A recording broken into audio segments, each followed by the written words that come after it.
ಪಕ್ಷದ ಅನಿಸಿಕೆ ಅವರು ಒಬ್ಬ ಪಕ್ಷದ ಹಿರಿಯರು 2 ಬಾರಿ ಮುಖ್ಯಮಂತ್ರಿ ಆಗಿದ್ದಂಥವ್ರು ಅವರ ಅನಿಸಿಕೆಯನ್ನು ಅವ್ರು ಹೇಳಿದ್ದಾರೆ.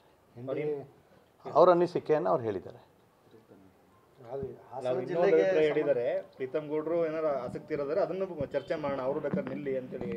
ಅದನ್ನು ಚರ್ಚೆ ಮಾಡೋದು ನಮ್ಮ ರಾಷ್ಟ್ರೀಯ ಪಕ್ಷ, ನಮ್ಮ ಅಧ್ಯಕ್ಷರು JP ನಡ್ಡಾ ಅವರು, ನಮ್ಮ ನಾಯಕರು ಯಡಿಯೂರಪ್ಪನವರು, ನಮ್ಮ ರಾಜ್ಯಾಧ್ಯಕ್ಷರು ನನ್ನ ನಾಯಕ PY ವಿಜಯೇಂದ್ರ ಅವರು, ನಮ್ಮ ಪಕ್ಷ ತೀರ್ಮಾನ ಮಾಡುತ್ತೆ ನಾನೇನು ಮಾಡಬೇಕು ಅನ್ನೋದನ್ನು.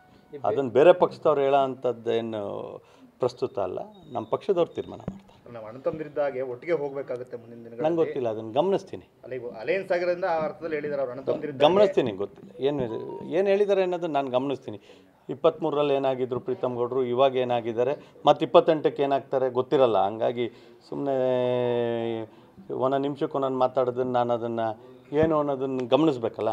ಯಾರಿಗೆ ಹೇಳಿದ್ದಾರೆ, ಯಾವ ವ್ಯಕ್ತಿಗೆ ಹೇಳಿದ್ದಾರೆ, ಏನು ವಿಚಾರ, ಏನು ಸಂಬಂಧ ಅಂತೇಳಿ ನೋಡಬೇಕಲ್ಲ. ಹಂಗಾಗಿ ನಾನು ನೋಡದೆ ಏನೂ ಹೇಳೋದು ತಪ್ಪಾಗುತ್ತೆ. ಪ್ರೀತಮ್ ಗೌಡರು ಉತ್ಸಾಹದಲ್ಲಿ ಯುವಕರಿದ್ದಾರೆ, ಸ್ವಲ್ಪ ಉತ್ಸಾಹದಲ್ಲಿ ಮಾತಾಡ್ತಾರೆ, ಕೂತು ನಾವೆಲ್ಲ ಮಾತಾಡಿ ಸರಿ ಮಾಡ್ಕೊಡ್ತೀವಿ. ಉತ್ಸಾಹದಲ್ಲಿ 23ರಲ್ಲಿ ಬಂದು ನಿಮ್ಮ ಉಬ್ಬಿದ ರಕ್ತನಾಳಗಳ ಸಮಸ್ಯೆಗೆ ಎವಿಸ್ ಆಸ್ಪತ್ರೆಯಲ್ಲಿ ಕೇವಲ 30 ನಿಮಿಷದ ಲೇಸರ್ ಚಿಕಿತ್ಸೆಯೊಂದಿಗೆ ಮುಕ್ತಿ ಹೊಂದಬಹುದು. ಹೆಚ್ಚಿನ ವಿವರಗಳಿಗಾಗಿ ಸಂಪರ್ಕಿಸಿ 8088837300. ಪ್ರೀತಮ್ ಗೌಡನ ಸೋಲ್ಸಿ ಅಂತ ಹೇಳಿದಾಗಲೂ ಹಾಸನ ಜನ 78,000 ಓಟ್ ಹಾಕಿದ್ದಾರೆ. 78,000 ಪ್ರೀತಮ್ ಗೌಡನ ಪರವಾಗಿ ಅವ್ರ ವಿರುದ್ಧವಾಗಿ ಬಿದ್ದಿರೋಂಥ ಮತಗಳು ಅನ್ನೋದನ್ನು ಮಾತ್ರ ಅವ್ರ ಮನಸ್ಸಲ್ಲಿ ಇಟ್ಕೊಳ್ಳಿ. 84,000 ಅವ್ರ ಅಭ್ಯರ್ಥಿ ಏನು ತಗೊಂಡಿದ್ದಾರೆ ಆ ಬೂತ್ಗಳನ್ನ ಪಟ್ಟಿ ಇಟ್ಕೊಂಡಿರೋಕ್ಕೆ ಹೇಳಿ.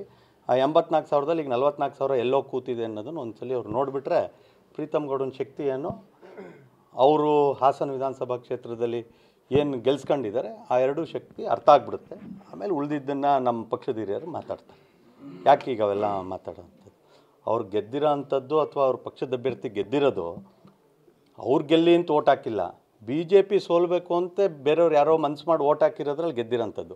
ನನಗೆ ಬಂದಿರೋ ಮತಗಳು ಪ್ರೀತಮ್ ಗೌಡನ ಗೆಲ್ಲಿಸ್ಬೇಕು ಅಂತ ಬಂದಿರೋ ಮತಗಳು, ಮತ್ತು ಅವ್ರು ಸೋಲ್ಸಿ ಅಂತ ಹೇಳಿದಾಗಲೂ ಬಂದಿರೋ ಮತಗಳು. ಹಂಗಾಗಿ ನಾನು ಉತ್ಸಾಹದಲ್ಲಿ ಮಾತಾಡೋದಿಲ್ಲ, ನನ್ನ ಕೆಲಸ ಮಾತಾಡುತ್ತೆ. ಜನ ನನಗೆ ಆಶೀರ್ವಾದ ಮಾಡಿದ್ದಾರೆ. ಅವರು ಬಂದು ಸೋಲ್ಸಿ ಅಂತ 3-4 ಸಲ ಬಂದು ಹೇಳಿದಾಗಲೂ ನನಗೆ 78,000 ಓಟ್ ಹಾಕಿದ್ದಾರೆ ಅಂತೇಳಿ ಹೇಳಿದರೆ ಪ್ರೀತಮ್ ಗೌಡ್ರ ಶಕ್ತಿ ಏನು ಅನ್ನೋದು ಹಾಸನಲ್ಲಿ ಬಹುಶಃ ಅವ್ರಿಗೆ ಅರ್ಥ ಆಗಿರುತ್ತೆ. ಅವರು 84,000ದಲ್ಲಿ 44,000 ಓಟ್ ಎಲ್ಲೋಗಿದೆ ಅಂತೇಳಿ ಹೇಳಿ ಫಸ್ಟು ಅವರು ಕೂತು ಮಾತಾಡ್ಕೊಂಡ್ರೆ, ಅವ್ರ ಶಾಸಕರು ಯಾರು ಗೆಲ್ಸ್ಕೊಂಡಿದ್ದಾರೆ ಅವರು ಕೂತು ಮಾತಾಡ್ಕೊಂಡ್ರೆ ಬಹುಶಃ ಅಲ್ಲಿಂದ ಪ್ರಾರಂಭ ಆದರೆ ಒಳ್ಳೆಯದು.